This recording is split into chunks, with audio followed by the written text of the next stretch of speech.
Hello dear students, good evening to all of you. It's a class of intro as you have seen in the earlier video which I have sent already to you. But due to the certain technical reason, when I was writing certain points, that formation of video was at sudden closed. जो video आपके पास गया है, जो intro का है, जो demo का है, जिसके बारे में बताया गया by its common curiosity of every students who desires to prepare for the TGT PGT and TGT PGT to participate in the subject of English in UP or out of UP. He is desirous to read something to get something from Mr. Oza sir. That is I am. वह जानना चाहता है, कुछ पढ़ना चाहता है, कुछ पाना चाहता है. ढेर सारे स्टूडेंट्स हैं who never met to me or came to my institute, but they got selection through the contact of the different students with the notes, with the information, with the guidance and suggestions. उनको भी profit पहुंचा है. जो class करते हैं उनके लिए तो बहुत ही प्रॉफिटेबल होता है. But my dear students, first of all try to make it clear that study is always dependent on a mutual labour. माने हम आपको फ्रैंकली यह बताना चाह रहे हैं कि आप कहीं भी पढ़ लें, जब तक आप श्रम नहीं करेंगे, जब तक आप श्रम नहीं करेंगे तब तक सफलता नहीं मिलती है. अगर मान लीजिए suppose the teacher is too much active but the students are passive. Teacher तो बहुत एक्टिव है लेकिन स्टूडेंट्स पैसिव हैं, वहाँ पे भी रिजल्ट बहुत कुछ अच्छा नहीं होता.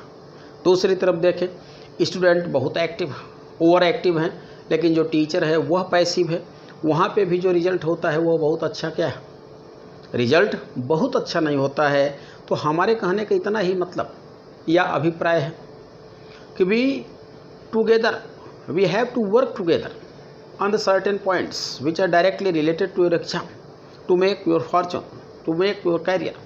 वह टॉपिक जो कि अति महत्वपूर्ण हैं और जो आपके सीधे सीधे कैरियर से जुड़े हैं, उन पे दोनों को लेबर करना होता है. दोनों को लेबर करने का मतलब है हमें भी उतना ही श्रम करना पड़ता है जितना आपको करना पड़ता है. Behind the job, I have to manage the institute. 4, 5, 6, 7, 8, 9, 10 batches. It's a tough task to me. हमारे लिए भी काफ़ी कुछ कठिन हो जाता है. बट कभी भी कोताही नहीं की जाती है. तो आपको कल आपका टाइम टेबल बताया गया, आपका प्रोस्पेक्टस बताया गया, सिलेबस बताया गया कि what you will study in which matter, in which method. The matter and method both were discussed. दो चीज़ों को आप ध्यान रखिएगा, मैटर मेथड के साथ, कॉम्पिटिटिव कंपैरिजन के साथ. आप जिस मैटर को पढ़ रहे हैं, पढ़ाने का मेथड क्या होता है, आप नमूना देख लें. अभी ग्रामर का क्लास करते हैं, ढेर सारे विद्वान हैं in the field of English language. UP is mainly a mines of different variety of teachers as I think. व्याकरण के क्षेत्र में तो एकदम खदान जैसे है. Different great teachers here are present. I also apologise to them, I also praise to them. मैं भी उनका प्रशंसक, अच्छे शिक्षक. बहुत बड़ी बड़ी चीज़ें शिक्षक पढ़ा ले जाते हैं लेकिन बहुत छोटी छोटी चीज़ों को छोड़ देते हैं. बहुत छोटी छोटी चीज़ों का मतलब कि आप इस पर भी ध्यान रखें कि after qualifying the exam you must have to participate in the interview to face the showers of questions from the part of the interviewers. प्रश्नों की झड़ी लग जाती है आपके सामने जब आप इंटरव्यू में पेश होते हैं. आपने पढ़ा, आपने तैयारी करा, हर एक तरीके से आप रेडी होकर के गए. You are ready from every direction, from every way. हर तरीके से रेडी होकर के गए हैं, तब भी डिफीट खा जाते हैं. नंबर आपको मिल गया लेकिन थोड़ा सा बड़ी शेमफुल कंडीशन हो जाते हैं. छोटी छोटी चीज़ें, बहुत बड़ी बड़ी चीज़ें आप पढ़ लेते हैं. प्रीपोजिशन के 200 नियम आपने पढ़ लिया लेकिन यह नहीं पढ़ा कि what is basic difference between idioms and phrases, how to differentiate between idioms, phrases, clause, proverbs. इन चारों में अंतर क्या.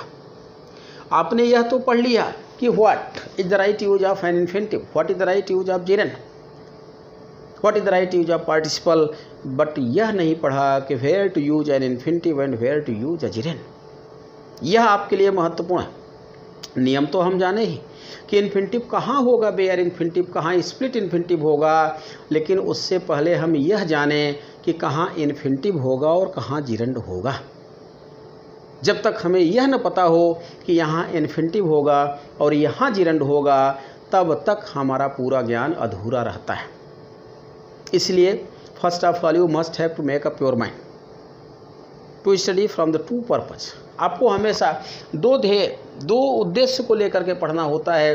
एक तो to qualify the exam and to leave a good impression before the interview board. जो इंटरव्यू बोर्ड होता है वहाँ पर भी आपको एक बहुत अच्छा इंप्रेशन छोड़ने की ज़रूरत होती है, बहुत अच्छा इंप्रेशन छोड़ने की ज़रूरत होती है। तो चले, आपको यह इच्छा थी कि क्या तो जो टॉपिक आपको लिखा गया था, जो वहाँ पे टॉपिक्स लिखे गए थे, क्या पढ़ाया जाएगा, कैसे पढ़ाया जाएगा, उसके बाद देखें तो यहाँ पे यह ग्लोब बना दिया गया। यह जो ग्लोब है यह किसका ग्लोब है? यह आप कह सकते हैं BRITM भी नाम का रहस्य बताया जाएगा।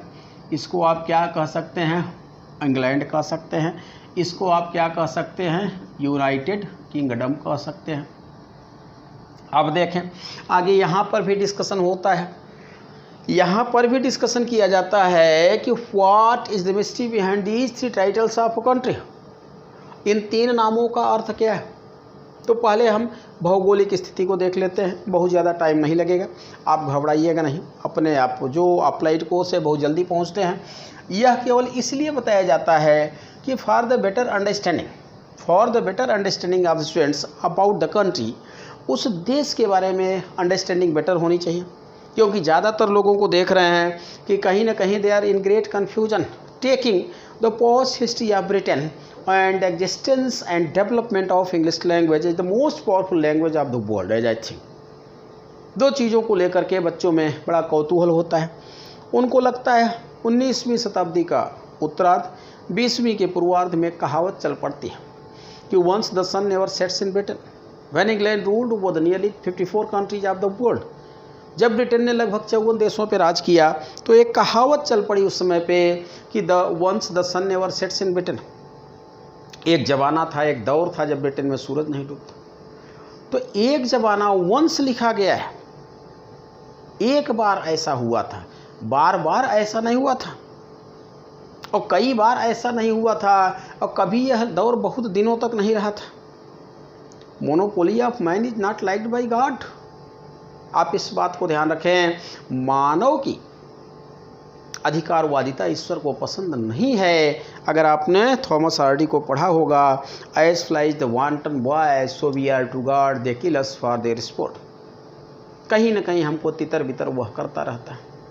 तो इंग्लैंड के पास्ट के बारे में जाने, कब साहित्यिक विकास होता है। आप इंग्लिश लिटरेचर मोस्टली 14वीं सेंचुरी से पढ़ते हैं, 14वीं शताब्दी फ्रॉम चासर, या बहुत पढ़े तो 16वीं सेंचुरी। तो आपको लगता है जस्ट लाइक टू 16th और 14th century the literature of Britain earlier would be in the same condition. हर हालत में रहा होगा उसी स्थिति में जैसा कि आप पढ़ते हैं, but it's not true my dear brother and sister, यह सही नहीं है। दूसरी तरफ देखें जो है तो taking the value of English language, position of English language, तो English language was never the mother tongue of Britain, never it developed in Britain. न तो यह मातृभाषा न थी, न इसका विकास ब्रिटेन हुआ। It's actually foreign tongue, an alien tongue. और जो भी इंग्लिश लैंग्वेज का एग्जिस्टेंस इन ब्रिटेन होता है वह आफ्टर 410 AD, आफ्टर 410 AD होता है। The written record, the first written document in English language जो है the Anglo Saxon chronicles, nearly 449 और 450 AD में रिकॉर्ड मिलता है। इंग्लिश का जो मोस्ट एंशियंट नेम है वह क्या है? जो सबसे पुराना नाम अंग्रेजी का है वह क्या है? वह जर्मनिक लैंग्वेज है। Because English language was born and bred in Germany in the state of Teutonia. जो प्रदेश था ट्यूटोनिया, तो इसको ट्यूटोनिक लैंग्वेज कहते हैं। वहाँ से इंग्लिश लैंग्वेज माइग्रेट होती है, इट रीच्ड इन डेनमार्क, तो इसको डेनिश लैंग्वेज कहते हैं। आफ्टर 410 या between 410 to 450 English language reached in Britain. तब यह एंजलिस से डेनिश लैंग्वेज से इंग्लिश बन जाती है। तो यह सब आपका कॉन्सेप्ट क्लियर हो जाता है। When English language became the language of the school, the language of the prayer in the churches, the language of the literature and the national language of Britain. अंग्रेजी कब स्कूल की भाषा बनी, अंग्रेजी कब धर्म की भाषा बनी, अंग्रेजी कब राष्ट्रभाषा बनी, ये छोटी छोटी चीज़ें हैं, ये हमें पता होना चाहिए। कौन अंग्रेजी का आदि कवि है? सर्वप्रथम किसने दबाव दिया कि we are the English people so we must write and speak in English, read write and speak in English. हम अंग्रेज हैं, हम इंग्लैंड के रहने वाले हैं, अतः हम अंग्रेजी बोलेंगे, अंग्रेजी में लिखेंगे, अंग्रेजी में पढ़ेंगे, अंग्रेजी बोलेंगे। तो यह छोटी छोटी चीज़ें हो सकता है इनमें से एक दो पॉइंट ऐसे हों जो एग्जाम में न है, बट कहीं ना कहीं they are responsible to increase your honour among the people literate in English language. जो अंग्रेजी भाषा पढ़े होते हैं उनके बीच अगर देखें तो कहीं ना कहीं आपकी शान और शौकत बढ़ जाती है। इसलिए इन चीज़ों को हमें पढ़ना पड़ता है। तो चले फिलहाल देख लें यह जो ग्लोब बनाया गया है। अब पहला तो डाउट आपको ग्लोब को लेकर के होगा कि इट्स फॉर्म्ड इन सर्किल, यह सर्किल में फॉर्म किया गया है। The geographical condition of any country doesn't remain in circle form in the cipher form. शून्य की तरह गोली नहीं होती। यह सही भी है कि शून्य की तरह गोली नहीं होती है, लेकिन अभी इसका राज बताया जाएगा। अब देखें यह जो इतना मैंने इसको बनाया है इसे क्या कहा जाता है? SCOTLAND, इसे स्कॉटलैंड कहा जाता है। यह वर्तमान में भी। यह जो प्लेस है इसे क्या कहा जाता है? इंग्लैंड कहा जाता है। यह जो प्लेस है इसे क्या? वेल्स कहा जाता है। यह जो प्लेस है SOUTH साउदर्न, यह क्या है? IRELAND, आयरलैंड हो गया। यह क्या है? नॉर्दर्न, IRELAND, यह नॉर्दर्न आयरलैंड होगा। अब देखें यहाँ पे हमें क्या लोकेट करना है? I have to locate the states, इनकी भी ज़रूरत पड़ेगी। आप पढ़ते हैं कि Robert Burns is regarded the national poet of Scotland. Chaucer was born in England. W.B. Yeats was an Irish poet born in Dublin। तो यह सब हमको पढ़ना चाहिए, यह सब हमको पता होना चाहिए। तो दो चीज़ें हैं, किसी भी देश का जो मैप होता है, जो जियोग्राफिकल मैप होता है, यह सत्य है कि it is not always in circle form. लेकिन अगर आप देखें हम ब्रिटेन का रियल ग्लोब बनाएं, तो जब ब्रिटेन का रियल ग्लोब कभी आपने देखा होगा, अगर जियोग्राफिस्ट बनाता है, माने भूगोल का टीचर अगर देखें आप बनाता है, तो वह ऐसे बनाता है, ऐसा लगता है कि उसके हाथ को क्या लकवा मार गया, वह बबलिंग करता रहता है, वह उसका हाथ कांपता रहता है, उसका हाथ कांपता रहता है या बबलिंग करता रहता है। अब इसमें हम आपको कहाँ बताएंगे? यह वेल्स है, यह ब्रिटेन, यह इंग्लैंड है, यह साउदर्न आयरलैंड, नॉर्दर्न आयरलैंड, यह जो रिमेनिंग पार्ट है यह क्या है? स्कॉटलैंड है। यह जो रिमेनिंग पार्ट है वह क्या है? स्कॉटलैंड है। तो यह ग्लोब इसलिए बनाया जाता है my dear brother and sister for the better understanding, for wholly and wholly yours better understanding, आप अच्छे से समझ जाएं, इसके लिए बनाया जाता है। चले अब देख लें जो दुनिया का क्रमागत इतिहास है, mostly the chronological history of the different powerful countries of the world begins from the bronze as. यहाँ से बहुत शार्ट में पढ़ाया जाता है, केवल एक ग्लिम्स, एक झलक आप देखें और आपको समझ में शुरू से चीज़ें आ जाएं, इसलिए ऐसा पढ़ाया जाता है। अभी जो स्टेटमेंट दिया गया कि दुनिया का इतिहास या विश्व का इतिहास जो शुरू होता है वह मोस्टली देख रहे हैं कि वह ब्रोंज एज से शुरू होता है। अब ब्रोंज एज में देख रहे हैं कि the 6 important civilisations emerge in the world. दुनिया में लगभग 6 महत्वपूर्ण सभ्यताओं का जन्म होता है।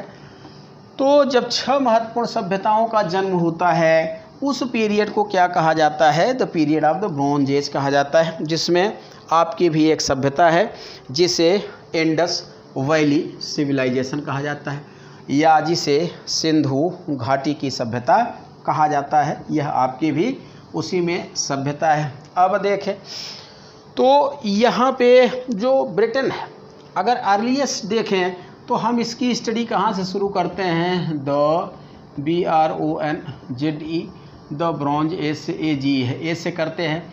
यह क्या है? 2250, कहीं कहीं 2550 BC से लेकर के 1000 BC रिगार्ड किया जाता है। ठीक, 1000 BC रिगार्ड किया जाता है। तो ड्यूरिंग दिस पीरियड देख रहे हैं कि ड्यूरिंग दिस पीरियड यह ब्रिटेन जो था it was popular under the title Iberian civilisation.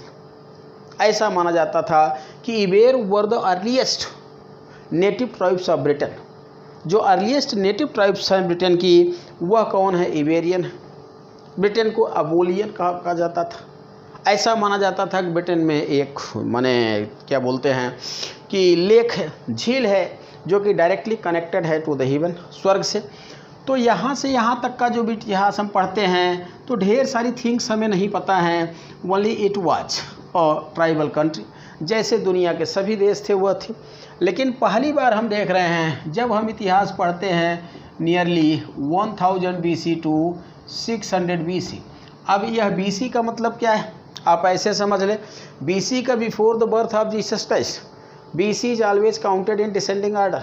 ध्यान रखिएगा, जो BC की गिनती होती है वो डिसेंडिंग में होती है। ऐसे होती है 10, 9, 8, 7, 6, 5, 4, 3, 2, 1।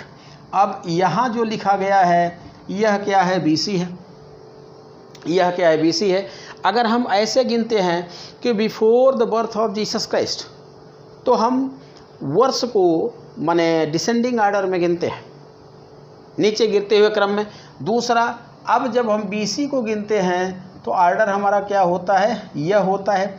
अब दूसरी तरफ जब हम AD को गिनते हैं तो हमारा ऑर्डर क्या होता है? यह होता है। यह क्या? AD होता है। यह क्या? BC होता है। तो AD में हम असेंडिंग ऑर्डर में गिनते हैं। असेंडिंग का मतलब क्या होता है? घटनाओं को बढ़ते क्रम में हम गिनते हैं। बढ़ते क्रम का मतलब क्या है? जैसे 1, 2, 3, 4, 5, 6, 7, 8, 9, 10। फिर आपके दिमाग में आया होगा कि BC का मतलब before the birth of Jesus Christ. Before the birth of Jesus Christ हो गया। Then what is the true sense of AD? तो फिर AD से अभिप्राय क्या है? तो AD का मतलब है एनो डोमिनी। यह क्या है? यह लैटिन भाषा का एब्रीविएशन है। एनो डोमिनी का मतलब क्या हो गया? After great damnation. After great damnation का मतलब क्या हो गया? After the death, after the crucifixion of Jesus Christ. After the crucifixion of Jesus Christ, Jesus Christ महोदय के सूली पर चढ़ने के बाद से जो टाइम को काउंट किया गया वह टाइम क्या है? वह असेंडिंग ऑर्डर में था, वह बढ़ते क्रम में था। तो अब आपको समझ में आ गया कि जो BC है उसको जब हम गिनते हैं तो इस ऑर्डर में गिनते हैं, और जब AD को गिनते हैं तो हम इस ऑर्डर में गिनते हैं। अब दो चीज़ें हैं। फ्रॉम देखें 1000 BC mostly the empires began to build in all over the world. दुनिया में देखें तो अब यह जो है ब्रॉन्ज एज के बजाय अब आप कहाँ पहुँच गए हैं? आयरन एज में। कहीं ना कहीं देख रहे हैं iron and coal are regarded, iron and coal are regarded the real factors behind the development of the world. दुनिया का जो विकास हुआ उस विकास के पीछे दो ही चीज़ें जिम्मेदार हैं, एक लोहा, दूसरा कोयला, और तीसरा हॉर्स मीन्स घोड़ा। तो यहाँ पे एक जनजाति ब्रिटेन में आती है जिसको BRYTHON कहा जाता है, ब्राइथॉन कहा जाता है। अब ध्यान दीजिएगा कि Brythons are regarded the earliest branch of Aryans who migrated in Britain. इन ब्राइथॉन को देखें, अर्लीस्ट ब्रांच ऑफ क्या कहा जाता है? आर्यंस कहा जाता है। माने यह आर्यों की प्रथम शाखा थी, यह प्रथम शाखा थी जो कि ब्रिटेन में सेटल होती है। ब्रिटेन का आर्यीकरण होता है, आर्यीकरण होता है। तो यह ब्राइथॉन जो इनका नाम था, इन्हीं से बाद में अपभ्रंश होता है BRYTHON, बाद में BRITON, फिर बाद में BRITANALAND, और फिर क्या बन गया? BRITAIN। अब देखें, एक चीज़ आपको समझ में आ गई। अभी तक में एक चीज़ समझ में आई कि actually the title of the country Britain is kept on the name of the first branch of Aryan who settled nearly 1000 BC in Britain. लगभग 1000 BC में ब्रिटेन में जो आर्यों की शाखा सेटल होती है उसी के नाम पे इनका नाम ब्राइथॉन्स पड़ता है।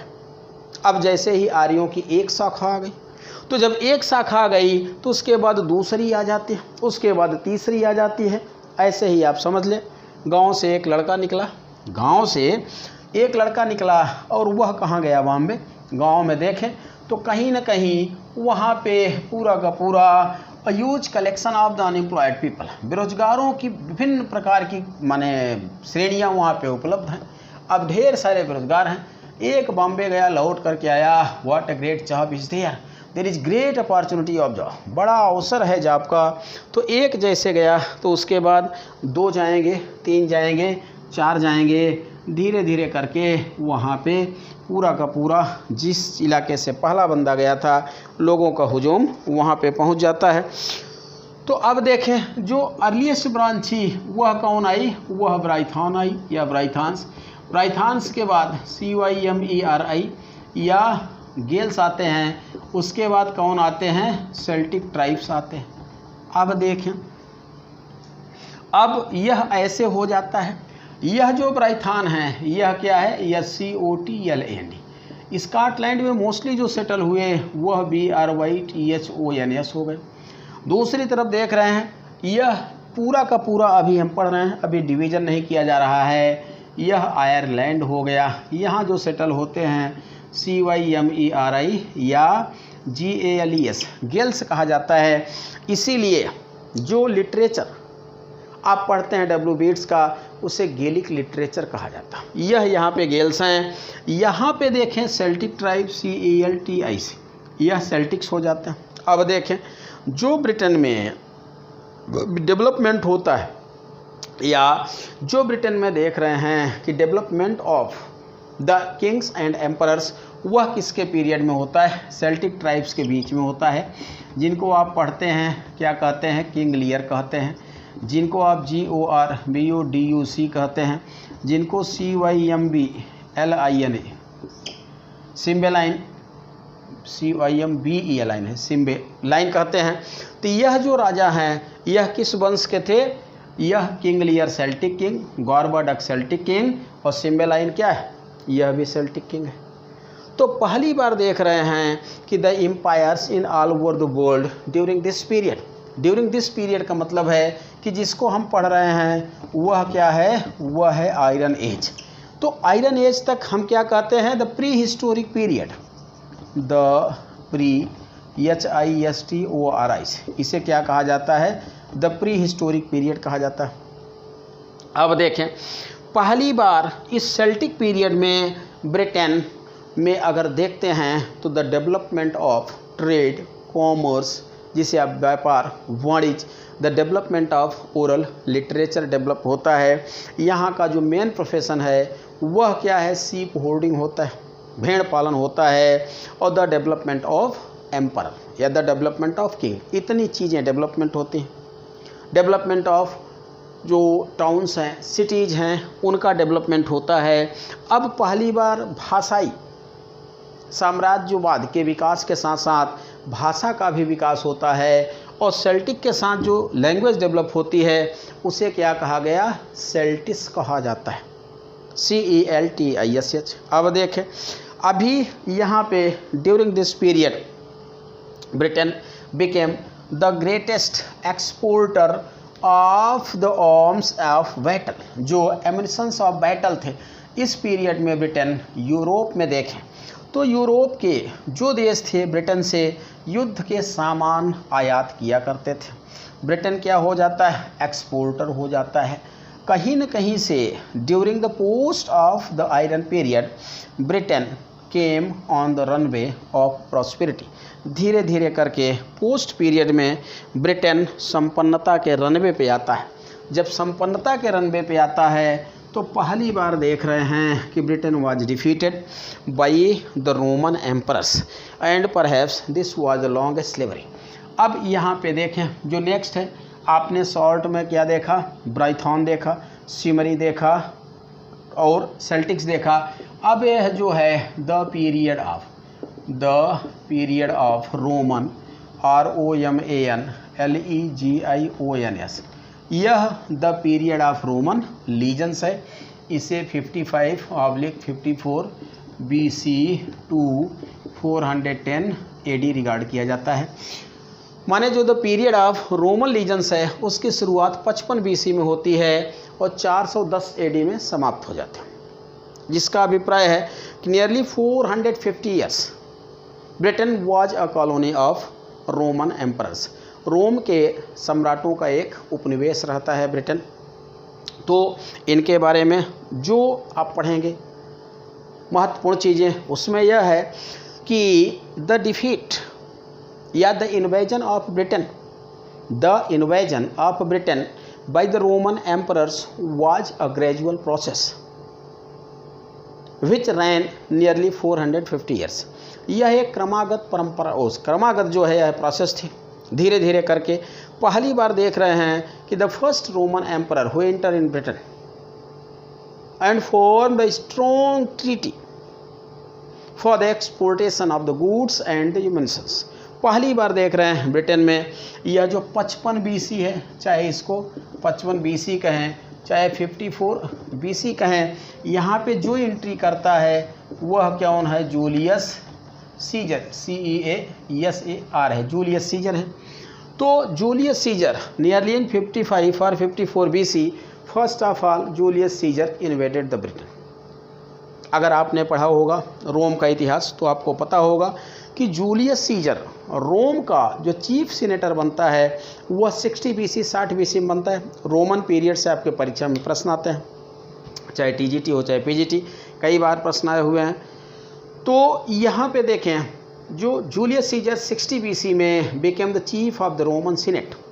तो chief of the Roman senate जो उस समय पे होता था वह just like to the emperor, monarch और the king of the country, वह एम्परर या मोनॉर्क की तरह हुआ करता था।